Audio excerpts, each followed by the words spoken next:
Hello student, welcome to sigma classes.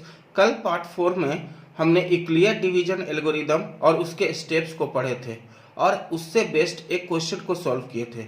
आज हम लोग उसी कॉन्सेप्ट पर आज दूसरा क्वेश्चन को सॉल्व करेंगे। चलिए सबसे पहले हम लोग दूसरे क्वेश्चन को देखते हैं क्या कह रहा है। Find the largest number which divides 378 and 510 leaving remainder 6 in each case.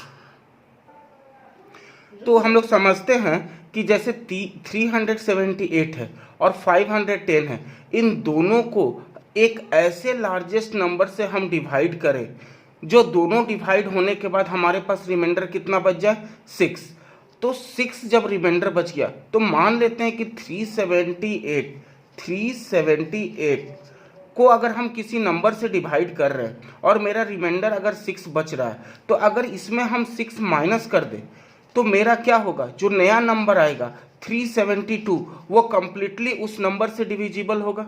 Similarly अगर 510 है, अगर उसको भी किसी नंबर से अगर हम डिवाइड कर रहे हैं और मेरा रिमाइंडर अगर 6 बच रहा है, तो इसका मतलब है कि अगर हम 6 माइनस कर दें तो जो मेरा नंबर बचेगा 504 वो भी उस नंबर से टोटली डिविजिबल होगा। देखिए अब ये चीज जो नंबर हमारा निकल गया 372 एंड 504, अब ये दो नंबर को हम लोग दो मेथड से इसका हम लोग एचसीएफ यानी लार्जेस्ट नंबर जो डिवाइड कर सके उसको हम लोग निकाल सकते हैं। चलिए दो अलग अलग मतलब हम लोग मेथड से इसको सॉल्व करेंगे। पहला मेथड जिसमें हम लोग यूक्लिड डिवीजन लेमा का यूज करते हैं। तो चलिए इसमें जो बड़ा नंबर है उसको हम लोग a मान लेते हैं, तो a equal to 504 and b is equal to 372। Condition क्या होना चाहिए था कि a is greater than b, तब हम क्या लिखेंगे लेमा के अनुसार a is equal to b q plus r, where q is quotient and r is remainder. अब इसको हम सेट करते हैं। स्टेप वन कहता है क्या कि a के जगह पे हम लिखेंगे 504 इज इक्वल टू b मेरा कितना है 372। अब 504 को जब 372 से हम डिवाइड करते हैं तो ये कितना बार में जाता है, 1 बार में। तो हमारे पास रिमाइंडर कितना बचता है 132। चलिए अब 132 मेरा रिमाइंडर हो गया और ये मेरा 372 क्या हो गया, ये a की तरह ट्रीट करेगा और ये b की तरह ट्रीट करेगा। तो अब स्टेप 2 में हम क्या करेंगे, स्टेप 2 में लिखेंगे 372 इज इक्वल टू 132। अब यहाँ पर हमारा कोसेंट होगा जिससे हम मल्टीप्लाई करेंगे, तो मेरा इसके बराबर होना चाहिए। अगर पूरा तरह कट गया तब तो यही मेरा एचसीएफ हो जाएगा और नहीं तो फिर कुछ रिमाइंडर बचेगा। चलिए 2 बार में जब हम इसको मल्टीप्लाई करते हैं 132 को, तो हमारा रिमाइंडर बचता है 108। सिमिलरली अब 132 मेरा a की तरह काम करेगा और 108 b की तरह काम करेगा। तब आते हैं स्टेप 3 में। स्टेप 3 में क्या हो जाएगा, 132 इज इक्वल टू 108। अब यहाँ पर जो कोशेंट है, अब 108 को अगर हम 1 से मल्टीप्लाई करेंगे तब तो 132 से छोटा है, लेकिन 2 से मल्टीप्लाई करेंगे तो 132 से ज़्यादा हो जाएगा। इसलिए 1 से जब मल्टीप्लाई करेंगे तो हमारा रिमाइंडर बचता है 24। मेरा जीरो नहीं हुआ। जो लेमा का जो कॉन्सेप्ट था कि रिमाइंडर जब तक जीरो ना हो जाए हम स्टेप को आगे कंटिन्यू करते रहेंगे। अब आ गया हमारा स्टेप 4। स्टेप 4 में क्या हो जाएगा, a इक्वल टू हो जाएगा 108 और जो b नंबर है वो 24 हो जाएगा। अब इसको जब हम डिवाइड करेंगे तो ये 4 बार में जाएगा। जब 4 बार में जाएगा तो कंप्लीटली नहीं कटेगा, 96 आएगा।